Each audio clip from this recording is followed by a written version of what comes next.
This is Capital Insider, taking you inside politics, policy, and government in Oklahoma.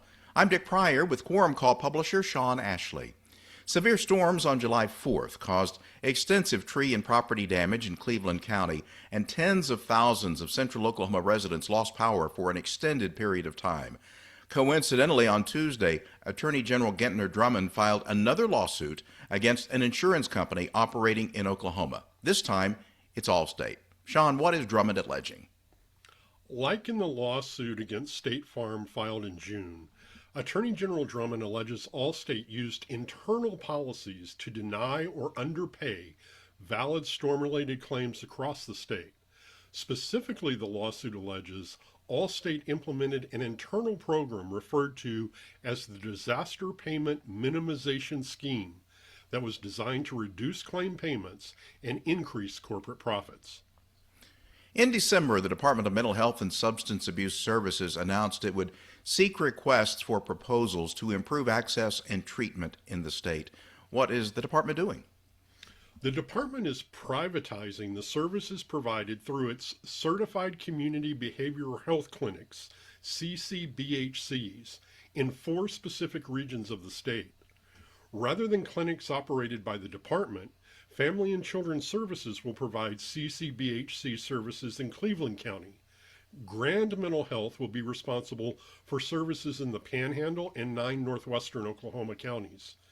Creoaks Health Services will be the service provider in 10 counties in southeast Oklahoma, and Lighthouse Behavioral Wellness Centers will be responsible for 7 and one-half counties in southwest Oklahoma.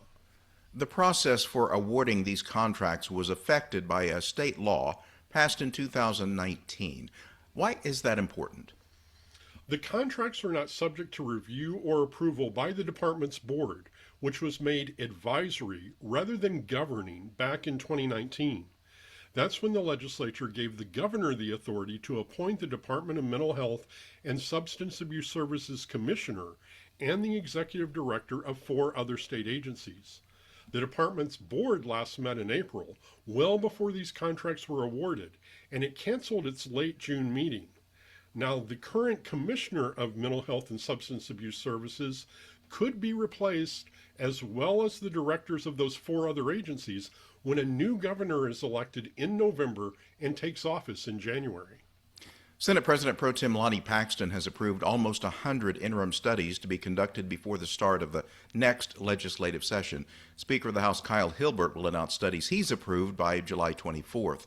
Some of those studies are requested by legislators who will not even be in office after the election. So what's the point of doing these studies now?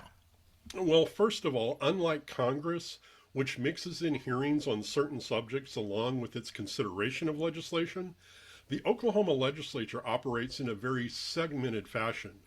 It considers bills and resolutions from February through May, and then it studies specific issues requested by members beginning in August and ending in late October or early November. And yes, sometimes outgoing members, those who are term limited, not seeking re-election, or who eventually lose their re-election bids, request and are approved to conduct interim studies. But usually these involve issues that are going to be ongoing, whether that particular member remains in office or not.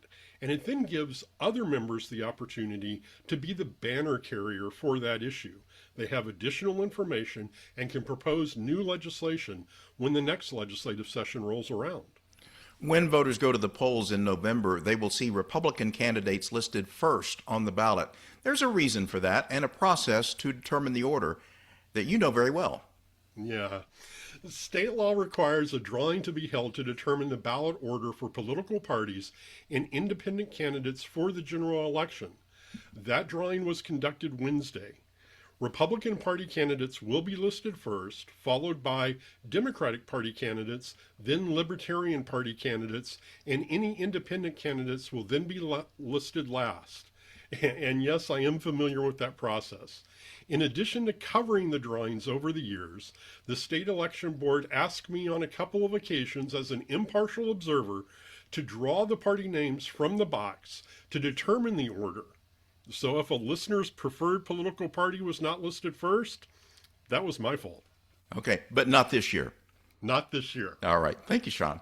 You're very welcome. For more information, go to quorumcall.online. You can find video of Capital Insider segments on the KGOU YouTube channel.